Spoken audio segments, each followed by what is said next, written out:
Welcome, everybody, to Strangest Species, episode 11 of season 2. I'm your host, Mike Davis, here with your co-host, Ethne Davis. Howdy ho. We are back again, not talking about people in your walls this week. Thank goodness. I've been literally creeped out all week. I'm not kidding. Like, I think about it. I really didn't like that one. I'm going to share some things here before we get into the main story. No, are you going to share what happened with you while I was gone? I am. Okay. But not yet. Okay. Or maybe I will. Remember that our children listen to this. I know. Okay. I think I've already told them. Oh, okay. Some children listen to it. Not all the children's. I guess the two that I'm most concerned about don't necessarily, so that's fine. Yeah. So, well, I'll just get right into it then. Yeah, do it. So last week, if you didn't listen, which you should have, shame on you, we talked about stories of people who live inside of the walls of other people's homes without them knowing, which is kind of not awesome, I would say. Terrifying and creepy. Terrifying and creepy. So that was our episode last week. Now, Ethne and the kids went out of the country, as they do frequently, because she's Canadian. It sounds more hoity-toity than it is. Oh, Canada is hoity-toity. I just mean like, oh, they went out of the country. Oh, I see. I see what you're saying. Yeah, But they left me here to work. We're not going to Africa on an African safari. Or Switzerland or anything cool. No, Swiss Alps. No, I mean, Canada's cool. Canada's cool, but yeah, I get it. I get what you're saying. And so they left me here by myself, which is fine. It's great, actually. But I was doing lots of projects, and I went one night to go to bed. And this is a true story. And, you know, I did all of your nighttime routine things, and I went and I lay down in bed. Now, one thing that I love is watermelon. In the summertime, I love watermelon. In the fall, I love pomegranates. And so we had like the bum of a watermelon left, like this bottom couple inches. And so I had just eaten that at like 10 at night. And so I was laying in bed for like 10 minutes, and I was like, ugh, I gotta pee. Too much watermelon. Too much watermelon. I might as well get up and do this now, because I'm going to have to get up and do it sometime. So I get up, and I go to the bathroom. Now, this is a bathroom that is in my bedroom. And I go, it's dark, obviously, and I go to open the door, and the door is locked. I kid you not. The bathroom door is locked. I had just been in this bathroom like 10 minutes before, 15 minutes before. And I was just like shocked. Like, why in the world is my bathroom? I don't ever lock that bathroom door. I don't think I've ever locked that bathroom door in my life. Yeah, I never really lock it because it's in our bedroom. It's an ensuite bathroom, so it's in our bedroom. So like, usually if the door's closed within there, the kids get the hint, you know? Yeah. And there were no kids here. So I had to turn on a light and find a little screwdriver or something. I actually used some like little hemostats. That's why they're on my vanity. Yeah. Okay. And not pick the lock, but do the little thingy. Mm-hmm. Pop the lock. Yeah. And there's an old lock, so it wasn't as easy as the new ones. But then, so it's just like, why in the world? Someone's living in the walls, and they did it to you as a prank. I know. They listened to this story, and they're like, I'll show you. And then the next morning, I went to work, and I went down in the basement to check on some stuff down in the basement, which is finished. Like, and the projector was on downstairs, and I was like, what in the world? Like, why are all these things happening? I would have lost my mind. But it was all right. Was that it? Yeah, that's it. Okay. I think there's only two things. But I am still very intrigued and perturbed as to why my bathroom door was locked. Yeah, for sure. And also why the projector was on downstairs. Yeah. The projector, I think I know why. Because I had streamed YouTube from my phone to our main TV. And I wonder if I had accidentally, like, pushed the projector or something. Oh, to the basement? Right. Yeah. And it kicked it on, trying to turn it on. You. Yeah. Interesting. I don't remember doing that, but at least that would make sense why the projector was on. Yeah. I don't really love these stories. But I can't lock the bathroom door with my phone. No, you can't. So anyways. That one's very perplexing. Maybe there is someone living in our walls right now. No, there's not. And if they are, I'm very upset with them for locking the bathroom door. Like, that's the least of the worries that you could possibly have with someone living in your walls. Well, right now it's the number one worry. Okay, well, perfect. Yeah. So that happened, but it's all good. What else has happened this week? We've had lots and lots of wasps this year. Yeah, even in Canada on our trip to Kukanusa, there was definitely lots of wasps as well. No stings. Which is a rarity. But then when we got back to the stateside in Idaho, you got stung on your back 4 times, which is cool. So much fun. When you get a wasp stuck under your shirt, I suppose. But that was really the only incident. But we've had a whole bunch before that. Oh, yeah. But we went like a whole 10 days without incident after having 12 in 6 days. So, I mean, I'll take it. Yeah. But more so with the cooler temperatures kind of creeping their way in, there's an abundance of flies now, which is flies. a lot of I need to get fly swatters. A lot of broken fly swatters up at the river. Anyway. Yeah, so lots of wasps. And one of our neighbors had his garage broken into, which sucks for them. Oh, did we not talk about the mystery fridge? I don't we think didn't. so. I think it happened since then. Oh, I think I noticed it going to work last Monday. I mean, record on Sundays. Yeah. So all of a sudden, Monday morning, there's a mystery fridge literally in the middle of our residential road between me and my neighbor's house. Weirdest, craziest thing ever. Just sitting in the middle of the road. No one knows. Standing. And we didn't have camera footage of our street just because our driveway is kind of long unfortunately for our neighbor. But, I mean, I feel real bad for him because it was like, he was saying about $50,000 worth of stuff and he was not a happy camper. And we didn't, as neighbors, have a lot of great footage. We had time-stamped footage and, but not like full recorded. At 3 a.m., there was no fridge. At 3:05, there was a fridge. Yeah. And I wonder if they put it in that spot because that spot is it looks like an empty lot. Like no one would notice. I don't know how you don't notice a fridge in the middle of the road, but no, I mean, like no the cameras people or who stuff. Dropped off the fridge probably did it right there because it looks like it's an empty lot. Right. Because the ravine looks very empty and dark. Yeah. And I think that's why they probably, because it's not right in front of a home that would have a camera. I see what you're saying. So, anyway, maybe it's the same perpetrator, like the person who stole the stuff from the garage, but it wasn't the guy's fridge that got all the stuff stolen. I think they had the crappy fridge in the back of their truck, and they found so much good stuff in his garage that they had to dump the fridge. Oh, maybe to make more room for the good stuff. Gotcha. Anyway, I feel really bad for him, and we have now upped our camera game. That's right. Yep, camera game is up. For further and floodlight down. Game. Well, but for further down our driveway, we have camera footage for around our home, but not like all the way down to the road. Yeah. Which we, I guess, should. Guess so. Help out as a neighborhood watch. So, yeah, those are all things. Yeah. All right. Yeah. So. Oh, it's so hot. It's very hot. Any guesses on today's subject matter, my dear? I'm still waiting for something from Canada. Yeah, like I'm waiting for that. So I'm just going to keep saying. Well, we did one on Canada not too long ago. We did Frank Slide. Yeah, that was kind of a long time ago. Me. Okay. Let's do a real thing then, if that's the one I'm waiting for. Okay, I know. Something in Australia. Australia. No Australia, but we are going to talk about we are going to dabble in the British Empire. Okay. Because those Aussies are wild. I take that back. This story will encompass part of Australia, but we won't talk about that part of it. Oh, well, I mean, those Aussies. I lived with a few of them in Japan, and they were super fun. I bet. Yeah, and they sound fun. Yeah, but we're not going to talk about them. Okay, but that was my guess. That's a good guess. Like a rabid kangaroo.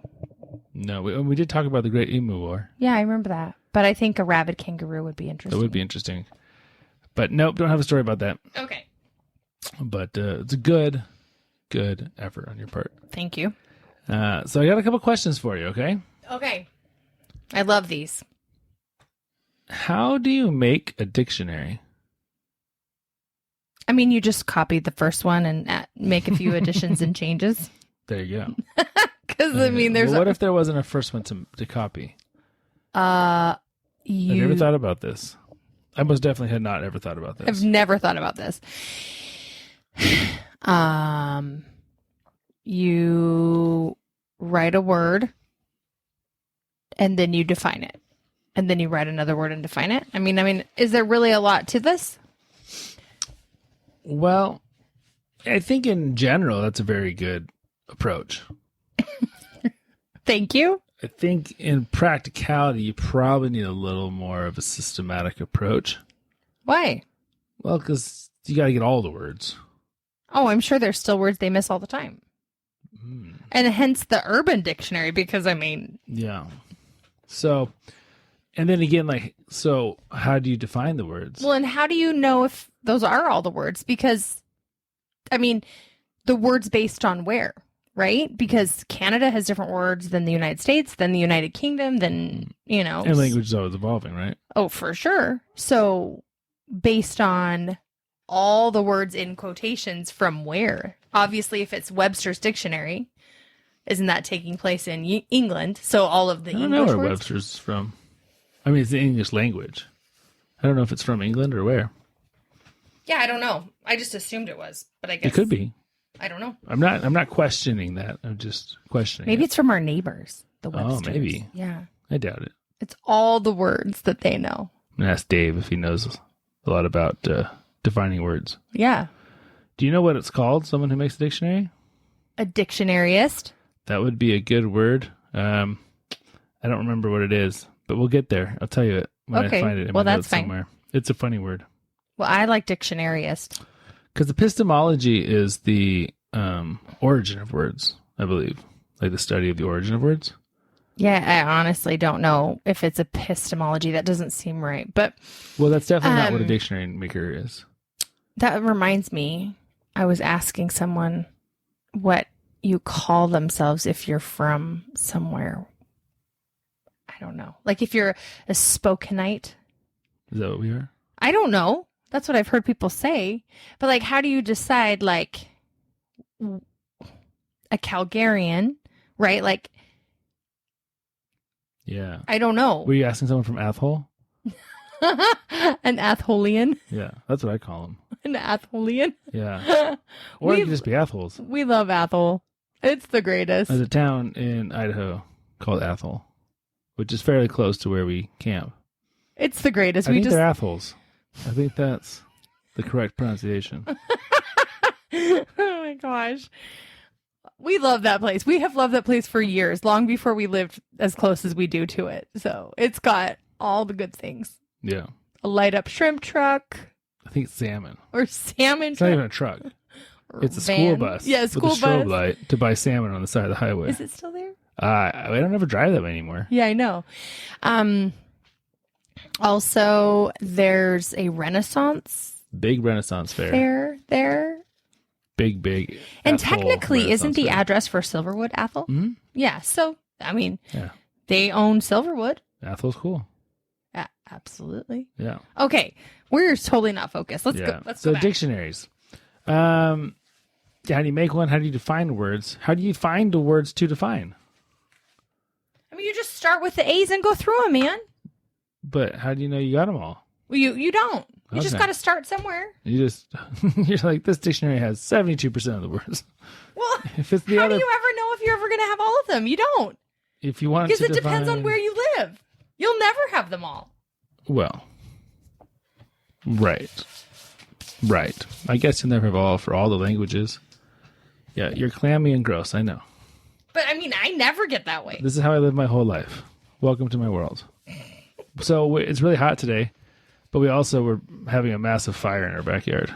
And so We are there were resounding hot stuff. So cool. Well, that's how you make a dictionary, folks. You just do it. You just got to start somewhere and keep adding to it. That's why they probably revise it every year because they're like, oh, got to add 27 more words. So how do you know what the right definition of a word is? The internet. Duh. Okay. Good. Because I realized that the first dictionary was much earlier than the internet. I know that. But in reality, this is a good question. Like, I thought about this myself, and like you ask me sometimes, like, what does that word mean? I'm like, I know what it means, but how do I put that in words? I think you have to be like a researcher and collect data. Right? So what kind of data? You're right, you do. Well, for sure. So you're going to have to go to basically every person from every job that you can think of, right? Because medical terminology, dental terminology, all of those words, if you want to have all the words in quotations and of a whole language defined, you have to talk to the experts in those things. You have to go and gather information and research. So you're going to have a team of people, and you're going to have to go and you're going to say, okay, like, I've got the hospital. I'm going to talk to every specialist and everything. Because, I mean, you talk to an ophthalmologist and you're like, I don't know what you're talking about. All these parts in an eyeball. Well, But even you us, talk we to the had- same other doctor. They're going to not have a clue about all the things of the eyeball, but they'll know about, tendons and ligaments because Right. they're, who knows? I mean, you and I are both very highly educated people. We had to have a conversation with the lawyer on Friday, and it was like, yeah, I have no idea what you're talking about. I'm like, come again? Yeah. And I even said to him, like, And they were explaining to us a problem that happened legally, Oh, and so yeah. it was all legal terminology. right. And I'm like, I don't even know what Yeah. that means. Like, I understand there's a problem, but I can't. yeah. regurgitate And I what that even said to problem him, is. like, I don't really know what you're saying or what I should be doing next. Like, what does this mean to me? Yeah. So that's what I mean is you would literally have to be gathering research because there's nobody out there that knows all the definitions to all the words. There just is nobody. Yeah, so it's a big project. Of course. Huge. Yeah, one that I never really thought of because you just from the time you start school, like here's a thesaurus, here's a dictionary, here's an Right. encyclopedia. Well, now with the They're just- internet, it's like They're just you there, can right? Spew any word, literally. Yeah, like spew. How would you define spew? That's the Urban Dictionary word. Duh. Oh, okay. So anyways, Vomit. That's projectile with force. I don't know. Yeah, spew. Well, maybe we should look it up. maybe.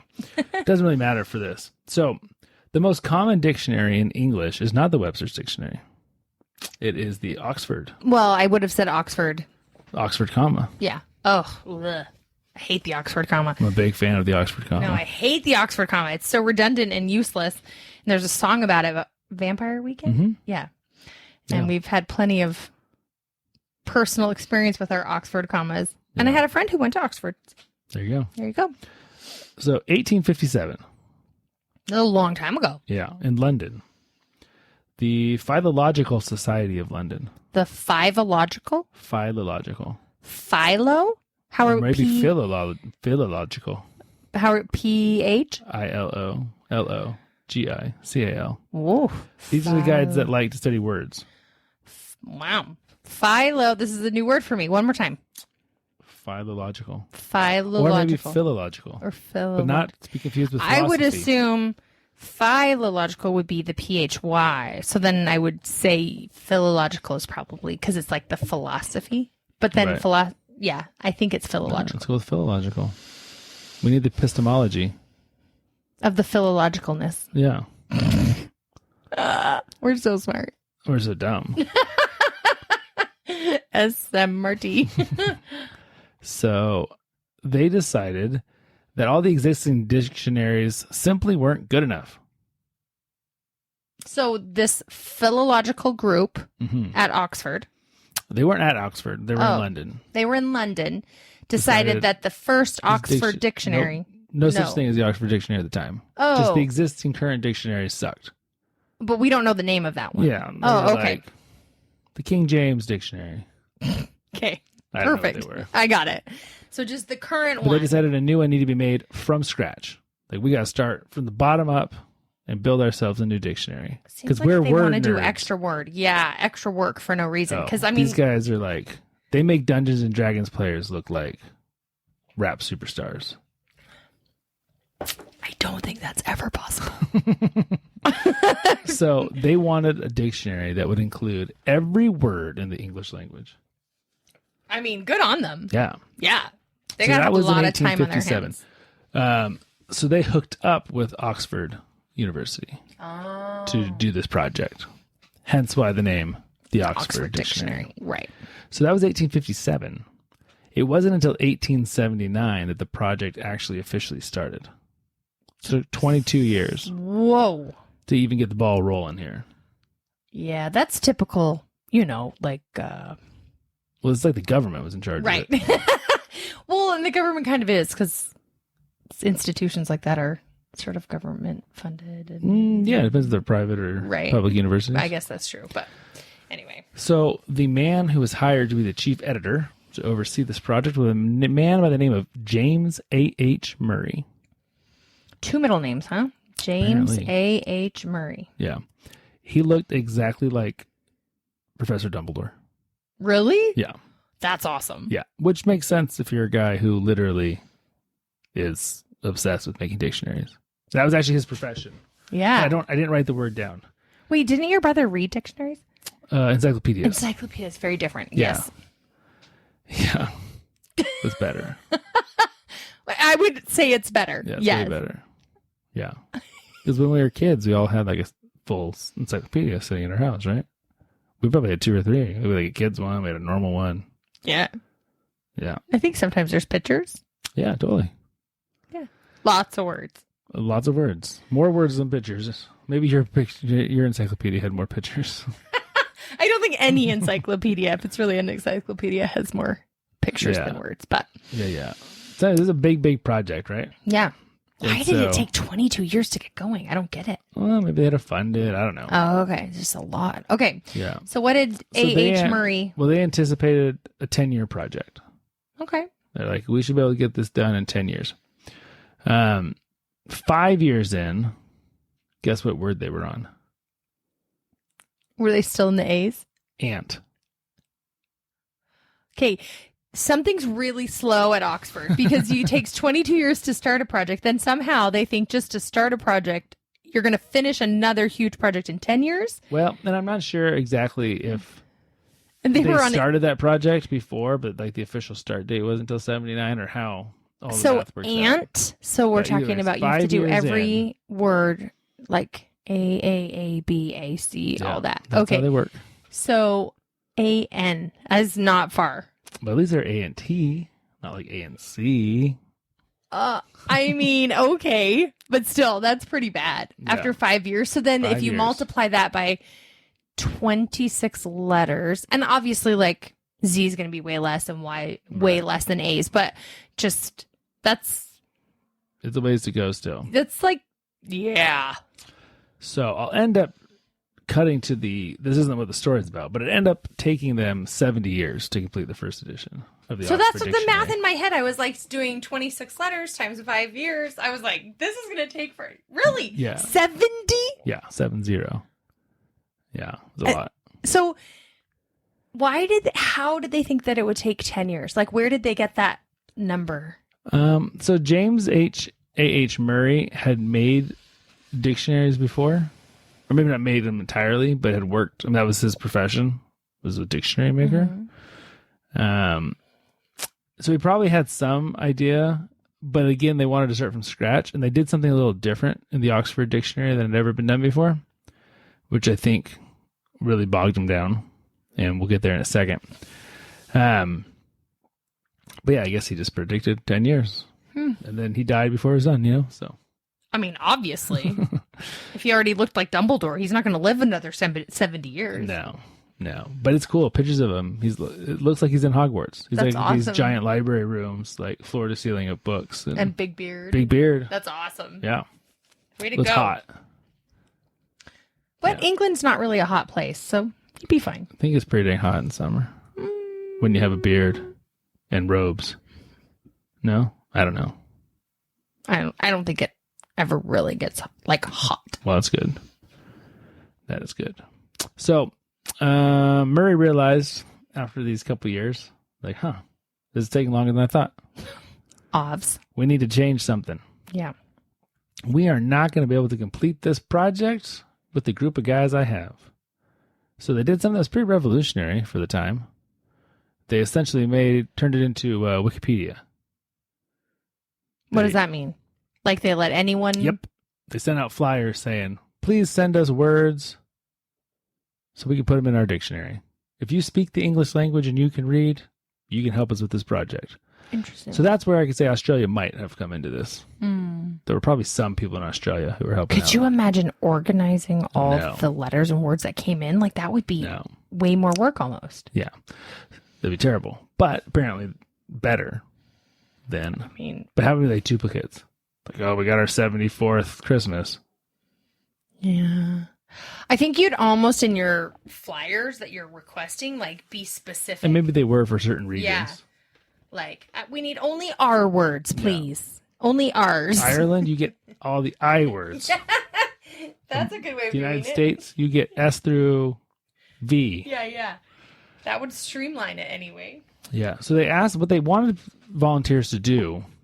It wasn't just sending us in words. Right. It was scour through books and papers and send in words in quotation, because that's how they made up their definitions, was by examining how the words were used in context.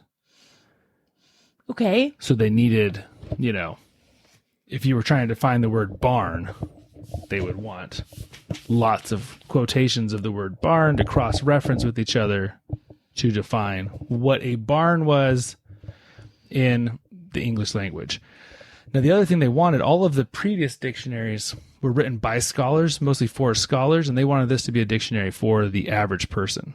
So they wanted the idiot at the pub, his English to be represented as much as the word nerds who were making the dictionary. Gotcha. So that's why they reached out. And the cool thing was, like I said, anyone could help. If you could read, cool, you could do it. And so they got lots and lots and lots of, thousands of volunteers.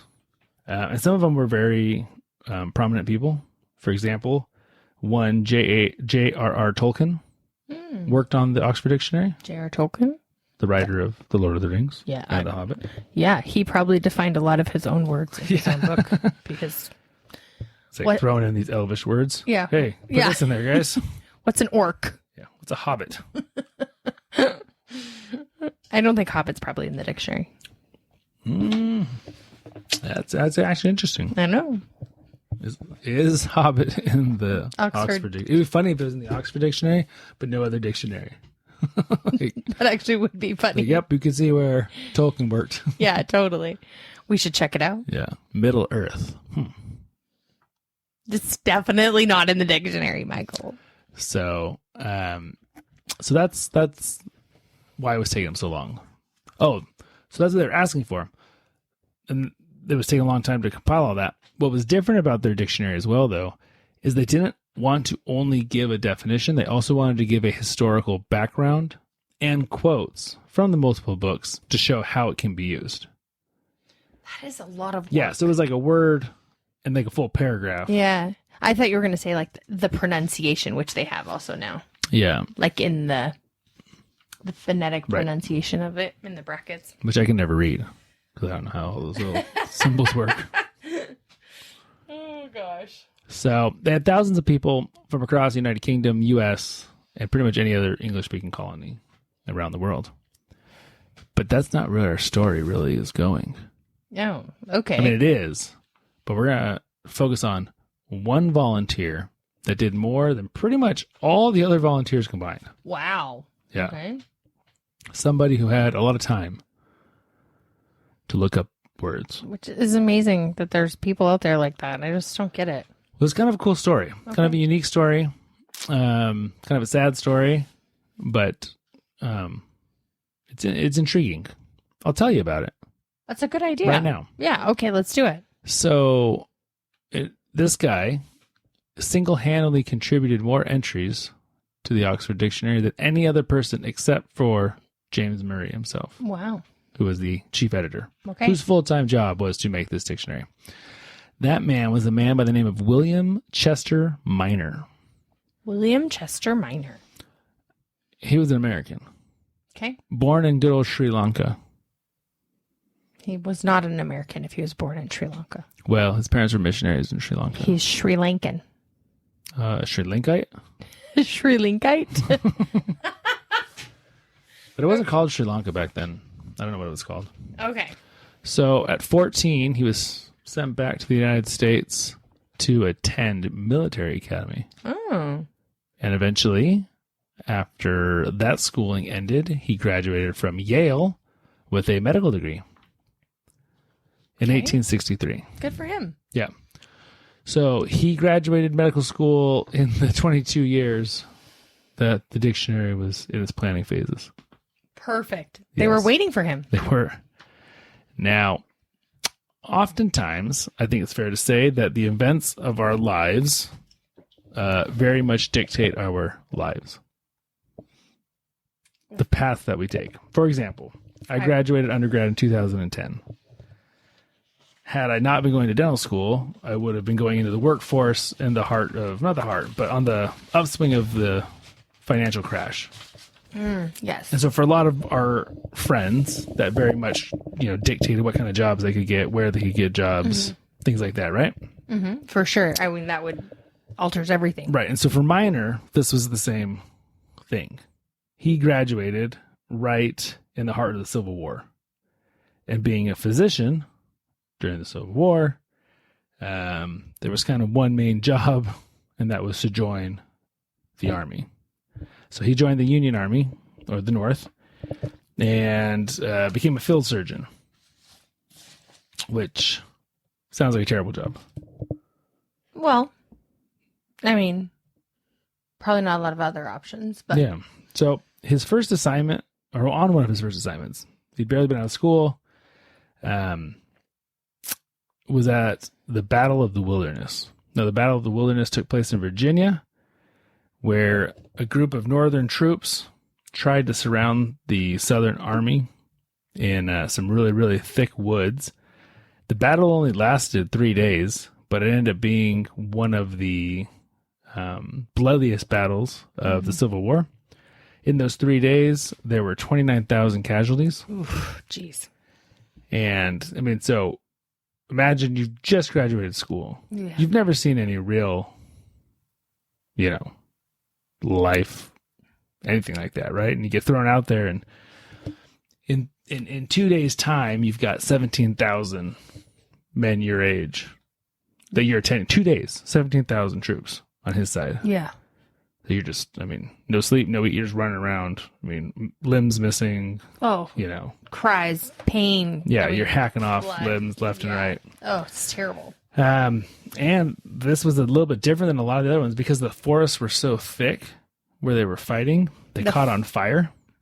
The forests were so thick where they were fighting that the forests caught on fire from the cannon. The fire cannon. and Okay, stuff okay, like okay. that. And so on top of your normal Civil War injuries, there were a lot of men who were burnt. Oh, a lot of men gosh. who were burnt alive. Yeah. That's terrible. And so he just saw a lot of things, and it really messed with him. Oh, well, As it rightfully so. Mm-hmm. Right. There's also a story. I don't know if it's true or not, but it definitely seems to have played into later events in life. That he was ordered to brand the letter D on the cheek of an Irishman who had tried to desert the army. I think it's giving me that look of... I mean, why would you waste your time and energy of a medic to do that? I'm so bothered by the things that, like that. Yeah, that humanity does. Yes. I'm so bothered by it. I'm with you. Yeah. What is the purpose of that? I mean, I understand you don't want to be a deserter and maybe you want to humiliate people and stuff, but it's just honestly, you have better things to be doing with your medic, I promise. I guess so. 17,000 is not quite enough. If there are 18,000 casualties, then there wouldn't be time for that. Right. But 17,000? There's still time. Yeah. 8,500 a day. And then what happens as a medic if you say, actually, I have other better things to be doing? It's just not a thing, right? In the military. If you're ordered to do it, you do it, or what? Yeah. I'm doing some quick math here. I'm doing some dissension in the ranks here because I think I'd pull that card. So, I have a million other things to be doing. I'm not really going to do that. But if you want to do that, you do that. Yeah. Then you'd get a D on your face, too. I probably would. So, at 17,000 troops in 48 hours, that's attending to 354 troops an hour. But, I'm hoping he's not the only one. No, probably not. But still, that's busy. But don't forget the D. And the D. Yeah, that's terrible. So, And you have to remember, Minor was the son of missionaries. Yeah. And generally speaking, he was a very mild-mannered man. His favorite thing to do in the world was to read. Yeah. Probably caught butterflies, things like that. Why does catching butterflies have to go hand in hand with that? Because he was mild-mannered. It was just... That's not the first thing that comes to my mind, but okay. So, the horrors of Roe... Horrors. I can't say that word usually. Horrors of war? Thank you. Of war. Pretty much broke him. Oh, yeah. So, I mean, that would. That is like the most traumatic... sounds like. I mean, I don't know all the details of the Civil War because I grew up a Canadian, right? Mm-hmm. I mean, I know just general stuff, but gosh, that sounds terrible. So, and unbeknownst to Minor himself or anyone else in the world for that matter, Minor has schizophrenia.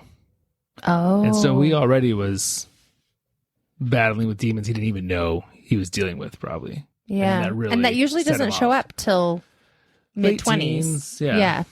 You know, a little bit later in life, early 20s. Yeah. Yeah. And so he started having delusions of being stalked, especially by Irishmen after this, to the point where 4 years later, he was placed into an insane asylum in D.C. called St. Elizabeth's Hospital. Okay. Which we all know, insane asylums weren't the not a great place to either. be back then. Yeah. But he was in there for a short time. He got discharged from the army, but he did get out, and he decided to kind of help himself out. And I actually think at this point, I don't think he was still even diagnosed with schizophrenia. An undiagnosed. But he decided to move to London for a change of scenery. And well, it's kind of a good call, but I think it's also kind of a terrible call. At the time, London was the largest city in the world. It was insanely busy, insanely crowded, insanely dirty. Well, and also it's very rainy and very gloomy there. Mm-hmm. It doesn't seem like the greatest place to go when you're looking for peace and quiet. Yeah, that's actually true. And maybe he had some lead there or some reason to go, right. But he ended up going to London. The other problem with London, if you're Minor specifically, is there's a whole heck of a lot of Irish people.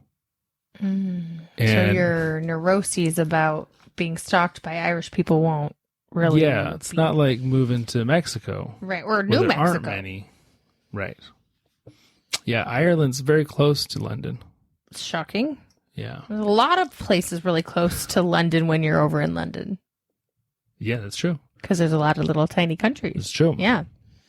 So his mental issues continued to worsen. Being alone and without any treatment of any kind, these delusions kept getting worse and worse and worse. Right. And so he probably... I don't know. I mean, I don't know what maybe you'll say, but he probably had like schizophrenic attacks or something. Like, what's the word? Like an episode, you know? Paranoia delusion? Yeah. Well, start acting out like, yeah. So February 1872, he wakes up in the middle of the night thinking someone has broken into his room, which wasn't true. Right. But he grabs a gun and he runs out into the street looking for the perpetrator. Now, there was a man by the name of George Merritt who was simply out walking to work. Ooh. And Minor believed him to be the intruder, and so begins chasing him. Oh, I thought I was going to say he shot him. Well, he'll get there. Oh, geez. So Merritt, obviously terrified, like, why is this guy chasing me with a gun? Yep. Takes off running. But Minor catches him, shoots him twice in the neck, killing him. Jeez almighty. This is what I was foreseeing happening here. Minor was arrested for murder. Obviously. But found not guilty due to insanity. Okay. Which is actually, I think, pretty cool. I don't know how often that happened back then in the late 1800s. Yeah. And he was sent to Broadmoor Mental Hospital pretty much to spend the rest of his life. I mean, essentially a life sentence, but to Broadmoor. Now, Broadmoor was a brand new asylum, but it was very different than the other asylums at the time. And the main difference being, you kind of had some autonomy. It wasn't like, electric shock therapy and padded walls and straitjackets. And that's good. so with Minor had a fair amount of money, both it being a discharged soldier, but medical, surgeon. And I think his family had some money. So he was allowed to upgrade his room as he pleased. And he even went as far as having 2 different rooms. Interesting. Yeah. Okay. And he hired another patient to be his servant. Well, good for him. Yeah. To kind of help keep it clean and tidy. Yeah. And things like that. He was allowed to buy oil paints. Okay. He liked to paint. Good for him. But like I said earlier, his other main hobby and his real true passion in life was reading. Okay. And he was allowed to bring his books with him and continue to buy more as he pleased. Good for him. So he had so many books that the second room actually became a floor to ceiling library. And he especially loved antique books and travel books. When you say antique books, like you mean old books. It doesn't matter what the content is. It's just the style of the book. Okay, interesting. And he probably, I don't know if this is old English literature or plays or what, but he liked old books. And so one day he sees one of the flyers from Murray. Oh, from Oxford University. Yeah, this dictionary. So he gets right down to business. He's like, this is awesome. This is my jam right here. This is my self-medication. Yeah, honestly. Really. And it consumed him all day. Like That's he would awesome. just read his books, find words, That's awesome. get the quotations, send them in. And he did that for 20 years. Wow. All day, nothing else, just working It's almost like is recompense the right word? But like for what he went through and what he was suffering and kind of his mental health situation, it's like this is a way to redeem himself, his redemption a little bit. Yeah, and maybe he looked at it that way. No, I mean like maybe society could look at it that way, kind of, I would assume it definitely helped keep his mind focused. Yes. And from getting keep his demons at bay. Yes. I think I've talked about it before, and we've talked about it. I don't know if I've ever talked about it here, but just there's a lawyer on YouTube I like to watch, and he's got ADHD and other things, and he talks about when he's writing stuff for his practice, whatever case he's working on.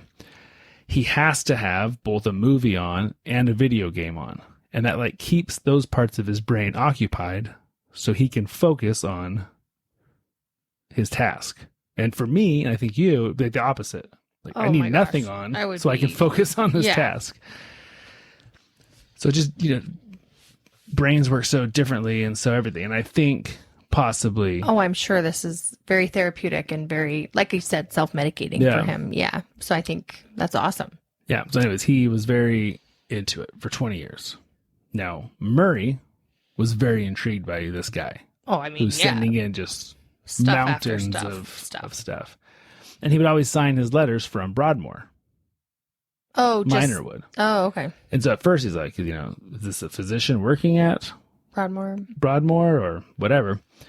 It was 11 years into Minor sending all these things in, when an American visitor came to London, spoke to Murray, and kind of thanked him for letting Minor help, and kind of told him Minor's story.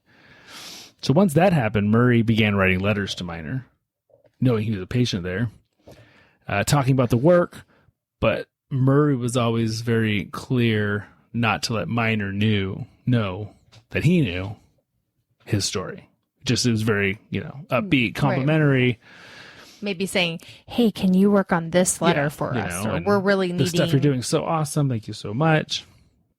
But eventually Murray did go to Broadmoor and he met Minor in person. That's cool. And the two actually became super good friends. That's awesome. I mean, he, over the years, went lots of times and would visit him, and they would geek out over words and dictionary making and all those things. Because I assume if your main passion in life is making dictionaries, it's hard to find other people who share that passion with you. I mean, I would assume so, but I mean, you never know, really. Yeah. To my knowledge, I know nobody who loves dictionary making. Well, to your knowledge, but I mean, there's way more people that like Dungeons and Dragons than I thought. Well, I would.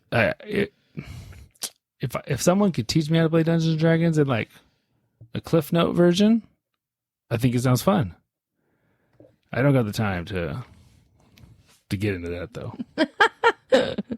Anyway, so like I said, yeah, they became good friends. It helped him pass his time. He visited him often. They actually made a movie about this just a few years ago. I had no idea, but it stars Mel Gibson as Murray and Sean Penn as Minor. Oh, so I kind of want to watch it now. What's it called? I don't remember. Oh, well, that's hard to watch it if you don't know the name. Yeah, I can figure it out. I think you could. But interesting. Well, that's cool that he had an outlet, and also that his life could be fulfilling, you know, despite everything that he had gone through and experienced. Mm-hmm. Yeah. So, but our story's not done yet. Oh, well, that's okay. I'm just saying, like, that makes me really happy. Cool. And we'll kind of talk about that a little bit later, too, because I feel very much the same way. So, like, even though Minor was finding all this purpose in his life, especially with the help of Murray, as he got older, his delusions still kept getting more profound. And maybe that was one of the reasons why he did more and more work. Maybe he was trying to actively fight these off. Mm-hmm. But he got to the point that he believed every single night he was being abducted and sent to various places around the world to do bad things to people. Okay. And he actually thought this was happening, right? Like he would get sent to like Turkey in the middle of the night. Wow. And so he just like hated himself for the things he was doing, even though he wasn't really doing them, but he thought he was. Right. And so in 1902, he actually in Broadmoor castrated himself. Okay. To prevent himself from being able to do any of the things in his delusions. Which is really sad. It's not what I was expecting you to say. Yeah. Yeah. So I'm kind of like, well, I mean. You don't have a response. Yeah. It's kind of just processing what you just said. It's sad. It was really sad. And so after. So did they know about schizophrenia at this point? Like in this stage of medicine? Yes. And so was he medicated? But I don't know what that means. Yeah. Or if they really knew. They might have had a name for schizophrenia from the symptoms, but maybe not understanding what's actually happening physiologically to be able to medicate or help, you know? Mm-hmm. And I don't know if that's true, but I would assume that's true. And so when this happened, Murray obviously felt terrible for him, you know, and realized like he needs more help. Mm-hmm. So he started to petition to have Minor released and sent back to the U.S. How would that help him? I don't know. Maybe there was doctors back in the U.S. Maybe it was a certain facility they wanted. I don't know. Okay. And it was interesting, though. It wasn't until 8 more years he was released and sent back to the United States on the orders of the then Home Secretary, 35-year-old Winston Churchill. Oh. Who would then become future 2-time Prime Minister of Great Britain. Interesting. So he was reinstituted back into St. Elizabeth in Washington, D.C. until 1919, where he was moved up to a retirement home for elderly people, but who needed mental help, where he died in 1920. So in his life, like I said, he contributed more than anyone anyone else. Murray. 20 years straight of working on it. Now, like you said earlier, I thought this story was so cool. And it was like a touching glimpse of humanity where Minor had a serious issue. No fault of his own, you know. And he but instead of just being cast out or thrown to the streets, or, you know, here in Spokane, we have such terrible homeless issue. And a lot of it is drugs and a lot of it's mental health, right? 100%. Yeah. But there's no facilities. I mean, there are some facilities. There's no, you know, full-time asylum style facilities anymore. But for someone like Minor, like, yeah, he was instituted, but he was still given his humanity. Yeah. He was still given, you know, his own space. He was given this project, which allowed him to have dignity. And he was able, I mean, someone like Murray truly befriended him and gave his life meaning and worth. And, you know, I think so many times with a lot of these, They're just written off. They're just written off when they really can contribute So much to society, but it's got to be guided or, you know, facilitated a little bit here or there. And that takes a lot of work, takes a lot of time, takes a lot of money. But that was a really cool story, especially back then. That I really like, I like the purpose that him finding that flyer gave him. I truly believe was a form of like a medication, right? For his mental state, right? It helped. I assume keep him painting was the focused. same. You know, Yes. But he was given the space and the ability to do that, which is versus kind of just, incredible. You know, like, oh, put him in a padded broom wall, Right, and which forget about him. Which I wish we had more of those kind of institutions. When I talk about, and I don't know why it needs to have the name asylum. As soon as you say that, it's like, you know, people freak out. But maybe there's a better term. But more places like that where you can facilitate the strengths that they do have, you know, while keeping others and themselves hopefully as safe as possible, right?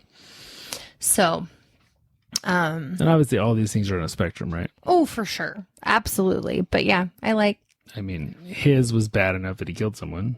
Right. You know, like. Yeah. Which, again, I almost wonder, even if he did suffer from, you know, let's say schizophrenia, I wonder what that war and what that trauma did to exactly that situation. A lot. Like a lot, right? I'm no psychiatrist, but. Yeah. I would, you know, say 100% it affected it, you know, way more than what it would have been without that. So, yeah.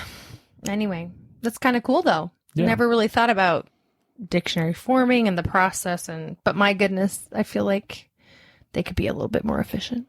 22 years just to get a project started is really a long time. Yeah. Yeah. So makes me want to go read the Oxford Dictionary for a few minutes and just feel its power. Yeah. I don't think we own one. I'm sure we do not. Yeah. Other than on all of our electronic devices. Right. But I don't like an actual physical copy. We should just go to the library and like thumb through in the little homeschool room down there. The little, like buy one? You don't have a dictionary in there? We have dictionaries. I don't know if it's like an Oxford dictionary, you know. Right. But we definitely have dictionaries and, all sorts of stuff. Like cheap Webster's ones.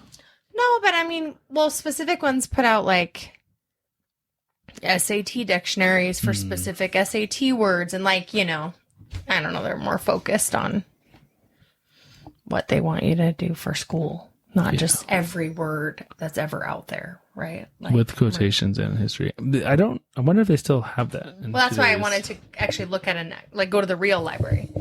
Whoa. And have one of those? Your mini. I'm just kidding. And look at the actual real Oxford Dictionary. I think that'd be kind of fun. It would be. Now that we've talked about it. So true. Anyway. Alrighty. Well, everyone have a wonderful week. Anything else, Ethne? No. No? Okay. Well, then have a double wonderful week. Yeah. Triple, even. Triple. We will be back next week with a more terrifying one again. No, thank you. Oh, just kidding. I don't know what it's going to be yet. Happy. Silly. Goofy. We'll see. We'll see. We'll go to Japan. We'll find something over there. I love Japan. So, all right, everybody. Have a wonderful week, and we'll talk to you next week. Bye. Bye.